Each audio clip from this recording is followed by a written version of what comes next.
अस्सलाम वालेकुम। Welcome back to the channel.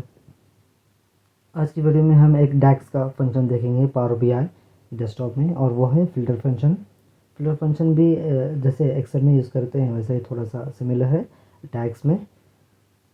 तो सबसे पहले हम फ़िल्टर फंक्शन के सिंटैक्स को समझते हैं, फिर पावर बीआई में इसको एग्जीक्यूट कर देखेंगे। तो चलिए शुरू करते हैं आज का वीडियो, और इस चैनल को प्लीज़ ज़रूर सब्सक्राइब करें, लाइक और शेयर भी करें।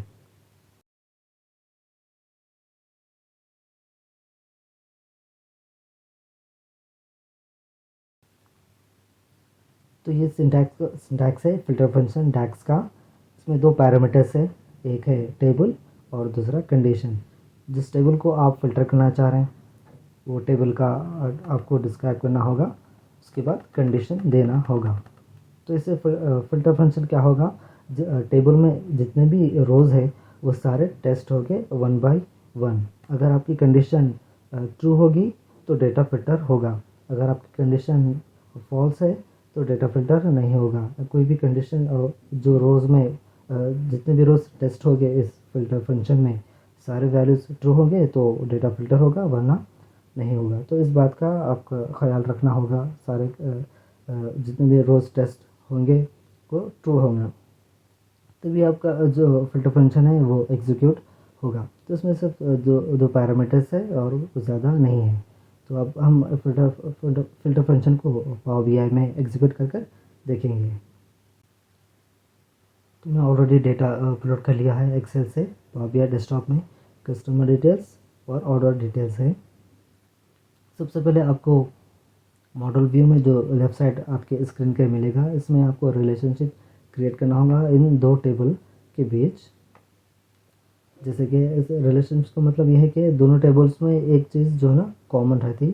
जैसे कि एग्जांपल ले लीजिए, कस्टमर आईडी ऑर्डर्स में भी है और कस्टमर आईडी कस्टमर डिटेल्स में भी है। तो ये एक रिलेशनशिप होता है।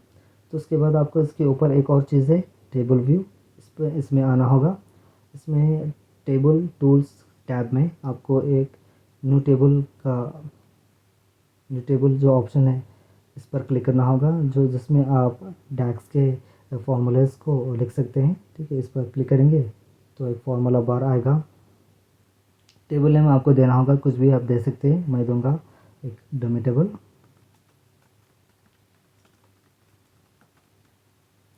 इक्वल्स टू फिल्टर,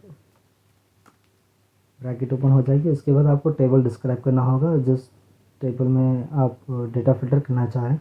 तो मैं करूँगा, मेरे पास जैसे कि दो टेबल्स है, कस्टमर है, एक ऑर्डर्स है, तो मैं ऑर्डर्स को फिल्टर करूँगा।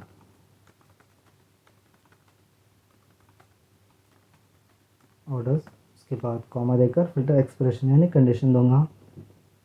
इसमें क्या फिल्टर करना चाह रहे हैं, तो मैं रेवेन्यू फ़िल्टर करना चाहूँगा। रेवेन्यू में अगर जो भी वैल्यूज़ 2000 से ज़्यादा है, जितने भी 2000 से ज़्यादा रेवेन्यू है वो फ़िल्टर करना चाहूँगा। तो उसके लिए मैं ग्रेटर देन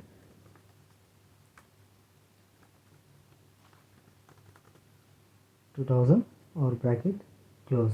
आप प्रेस इंटर भी कर सकते हैं, यहाँ पर इस पर भी क्लिक कर सकते हैं। तो मैं प्रेस इंटर करूँगा। जितने भी रेवेन्यू 2000 से ज़्यादा है वो फ़िल्टर हो गया। ये रेवेन्यू है, ये रेवेन्यू कॉलम, जितने भी 2000 से ज़्यादा है वो सारे फ़िल्टर हो गए।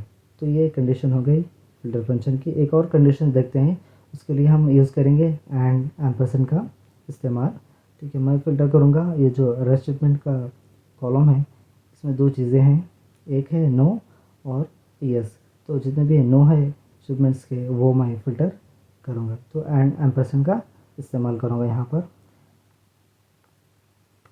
जहाँ से आप टेबल सेलेक्ट करे थे उसके बाद आप एंड एम्परसेंड लगा सकते हैं, और जो फर्स्ट कंडीशन के बाद कॉमा देकर rush shipment equals to no.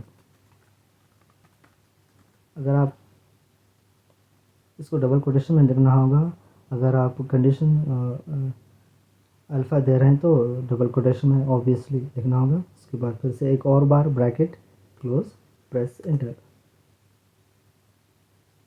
तो जितने भी रेस्टमेंट में नो है वो डेटा फिल्टर हो गया। इस तरीके से फ़िल्टर आप फ़िल्टर फंक्शन डैक्स में यूज़ कर सकते हैं। पहले तो आप टेबल डिस्क्राइब करना होगा, उसके बाद कंडीशन देना होगा। जितने भी आपके टेबल में रोज़ है वो सारे टेस्ट होंगे और कंडीशन मैच होती है, ट्रू होती है वैल्यूज़, तो आपका डेटा फ़िल्टर होगा, वरना डेटा फ़िल्टर नहीं होगा। तो इसके अलावा भी आप ऐप एंड एम्परसेंड का भी इस्तेमाल कर सकते हैं आप कंडीशन के लिए। ठीक है, तो इस तरीके से आप फ़िल्टर फंक्शन को डैक्स पावर बीआई में यूज़ कर सकते हैं। तो इस वीडियो को आज हम यहीं पर एंड करते हैं, फिर मिलेंगे किसी और फंक्शन के साथ किसी और वीडियो में।